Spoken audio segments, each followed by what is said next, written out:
अस्सलाम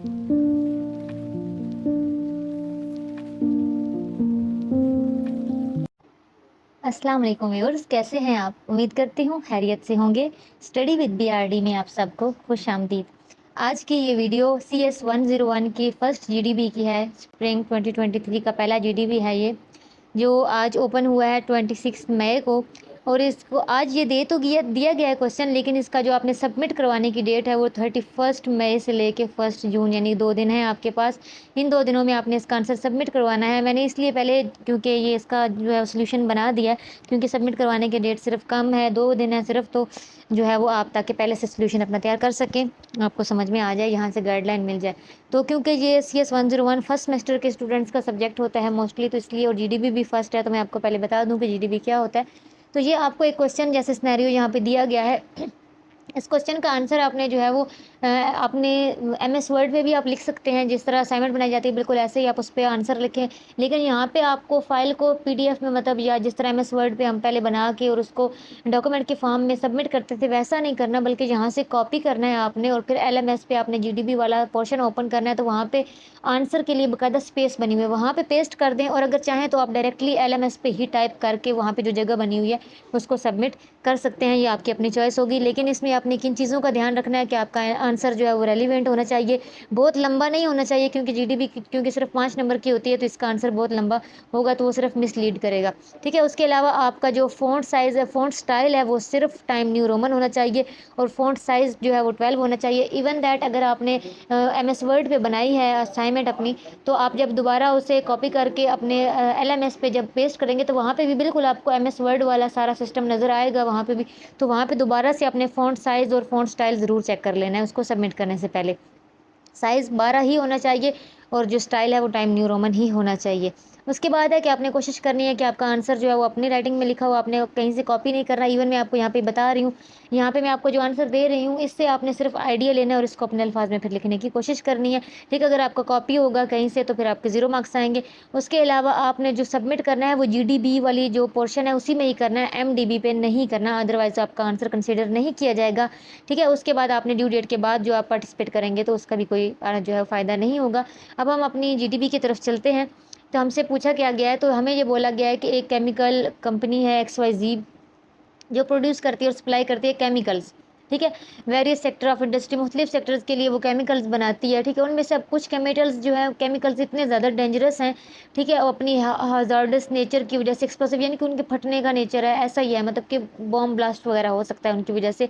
ठीक है, अब वो कहते हैं कि प्रोडक्शन के दरमियान, यानी प्रोडक्शन जब हो रही थी उन केमिकल्स की, तो कुछ केमिकल रिएक्शंस की वजह से जो है वो कुछ इंजर्ड हो गए लोग, कुछ ज़ख्मी हो गए, कुछ लोगों की डेथ हो गई, क्योंकि मैनेजमेंट प्रॉपर नहीं की गई थी। अब ये एक सिचुएशन हुई उनके साथ।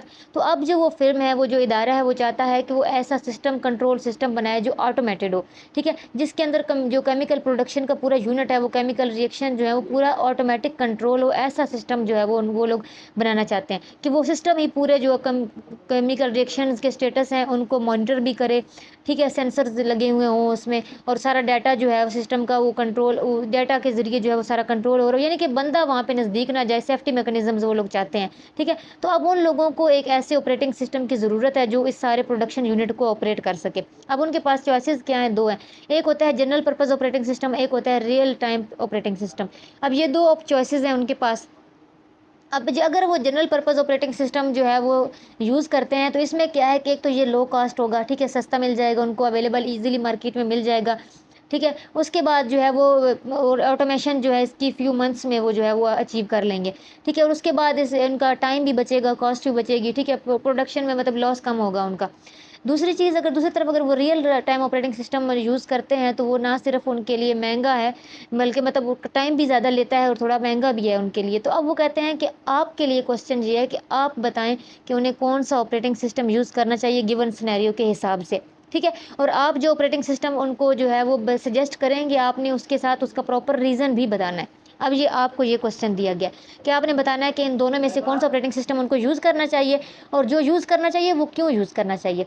ठीक है, ये अब मैं सोल्यूशन, उन्होंने हमें बोला कि जस्टिफाई हमने सिर्फ 6 to 8 सेंटेंसेस में करना है, लेकिन मैंने यहाँ पे थोड़ा-सा जो है वो जस्टिफिकेशन ज़्यादा दी है, सिर्फ इस वजह से कि आप लोगों को अगर यहाँ से कुछ लिखना है, सेम लिखना है, तो आप लोग जो है वो सारा ना लिखें, बल्कि इसमें से कोई भी 2 पॉइंट आप लिख लेंगे, तो सबका फिर इस तरीके से सेम नहीं होगा आंसर, और डिफरेंट भी हो जाएगा। यानी सब इसमें से कोई भी 2 पॉइंट, कोई पहले 2 लिख लेना, कोई तीसरा चौथा, कोई दूसरा तीसरा, इस तरह करके लिख लीजिएगा इसका आंसर, क्योंकि बहुत ज़्यादा लॉन्ग नहीं लिखना होता। तो चलते हैं सोल्यूशन की तरफ। मैंने जो सोल्यूशन लिखा है वो ये है कि in the given scenario the most suitable type of operating system for the chemical film XYZ production unit will be real time operating system। यानी मैंने ये कहा है कि रियल टाइम ऑपरेटिंग सिस्टम जो है वो ज़्यादा सूटेबल है इस प्रोडक्शन यूनिट की लिहाज से, क्योंकि इन्होंने जो सिनेरियो दिया है उसके हिसाब से। अब इसके रीजंस भी मैं आपको बताती हूँ। सबसे पहली चीज़ ये है कि जो रियल टाइम ऑपरेटिंग सिस्टम होता है वो सेफ्टी भी देता है, रिलायबल भी ज़्यादा होता है, यानी उस पर आप भरोसा कर सकते हो, क्योंकि उसमें ऐसा सिस्टम बनाया गया जो स्ट्रिक्ट टाइम कंसंट्रेट्स होता है, यानी कि बिल्कुल टाइम पे रिस्पांस करना, डाटा बिल्कुल वो टाइम पे रिस्पांस करता है, मोस्टली हाईली रिलायबल होता है, क्योंकि वो क्रिटिकल एप्लीकेशंस के लिए ही बनाया गया। ठीक है, अब क्योंकि ये केमिकल रिएक्शंस वाला एक डेंजरस प्रोडक्शन सिस्टम है, तो इसके लिए रिक्वायर्ड है कि ऐसा सिस्टम हो कंट्रोल करने का जो एक्सीडेंट्स और सेफ्टी वगैरह हर चीज़ को प्रिवेंट कर सके। ठीक है, यानी कि जो दूसरा सिस्टम है हमारे पास जनरल पर्पज सिस्टम, वो इतना रिलायबल और इतना सेफ्टी कंसिडर नहीं होता। इस वजह से पहली वजह तो हमने ये दे दी। दूसरी वजह जो है वो ये है कि डिटर्मिनिस्टिक बिहेवियर, कि इसका बिहेवियर यानी कि ये प्रेडिक्ट कर लेता है पहले से कि ये जो काम अभी होने जा रहा है इस पर ज़्यादा से ज़्यादा कितना टाइम लगेगा। ठीक है, और ये क्वालिटी हमें चाहिए उसमें, क्योंकि हमारे वो जो रिएक्शंस वाला काम है, केमिकल रिएक्शंस वाला काम है, जब हमें पहले से पता होगा कि हमारा सिस्टम ऐसा है, उसमें सेफ्टी डिवाइसेज ऐसी लगी होंगी जो हमें बता देंगी कि हमें इतने टाइम में ये काम हो जाएगा, तो इससे क्या होगा कि हमारे केमिकल प्रोसेस के ऊपर हमें मुकम्मल कंट्रोल हासिल हो जाएगा, जिसकी वजह से भी कोई एक्सीडेंट नहीं होगा। तीसरी चीज़ ये कि फॉल्ट टॉलरेंस होता है, ये कि अगर कोई छोटा मोटा फॉल्ट आ जाए मशीन वगैरह में, किसी भी सिस्टम में, तो ये खुद उसको हल कर लेता है, एरर को हैंडल कर सकता है, रिडंडेंसी वगैरह हो तो उसको हैंडल कर लेता है, जबकि जो जनरल पर्पज सिस्टम है उसमें ये जो एबिलिटी नहीं होती। और हमारा काम भी ऐसा ही है कि हमारे इतने रिस्क वाली चीज़ें हैं, तो रिस्क हाई रिस्क सेटिंग के अंदर ज़रूरी है कि आपका सिस्टम ऐसा हो कि अगर उसमें छोटी मोटी कोई एरर आ जाए, रिडंडेंसी कोई रुकावट आ जाए, तो वो फॉल्ट को टॉलरेंस कर सके, खुद उसको सॉल्व कर सके। इसलिए जो तीसरी ये भी वजह है कि हमें यही जो है ऑपरेटिंग सिस्टम यूज़ करना चाहिए। चौथा जो आखिरी वजह मैंने बताई है वो है लॉन्ग टर्म कॉस्ट इफेक्टिव। हाँ, ये सच है कि मतलब ये थोड़ा महंगा होगा आपके लिए, लेकिन क्या है कि ये cost effective, long term cost effective, यानी ये नहीं कि हर दूसरे दिन खत्म, मतलब जो है वो ये मैं आपको कह सकते हैं कि ख़राब हो जाए, इसमें कोई आपको फॉल्ट आ जाए, ऐसा नहीं होता। बल्कि रियल टाइम प्रोसेसिंग सिस्टम जो होता है ये लॉन्ग टर्म कॉस्ट इफेक्टिव होता है।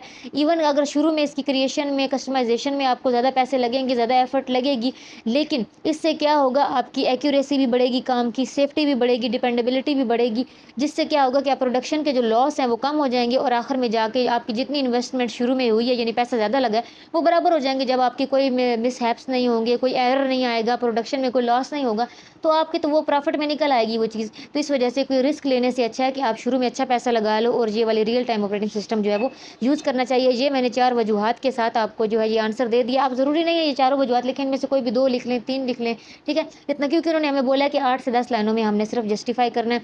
तो आखिर में मैंने समरी में लिखा है कि इन शॉर्ट के considering the high risk associated with the production of dangerous chemicals, कि ये समझते हुए, इस बात को ध्यान में रखते हुए कि बहुत ज़्यादा रिस्क वाला काम है कि केमिकल्स की प्रोडक्शन, हमें ज़रूरत है कि हम ऐसा सिस्टम बनाए जो कंट्रोल कर सके, सेफ्टी भी दे। तो ये वाला सिस्टम कौन सा है, रियल टाइम ऑपरेटिंग सिस्टम ही है, जो ज़्यादा सूटेबल है XYZ प्रोडक्शन यूनिट के लिए। ठीक है, तो ये था हमारा आज के GDB का सोल्यूशन। आई होप आपको समझ में आ गया होगा। कोई कन्फ्यूजन हो तो आप कमेंट बॉक्स में पूछ सकते हैं।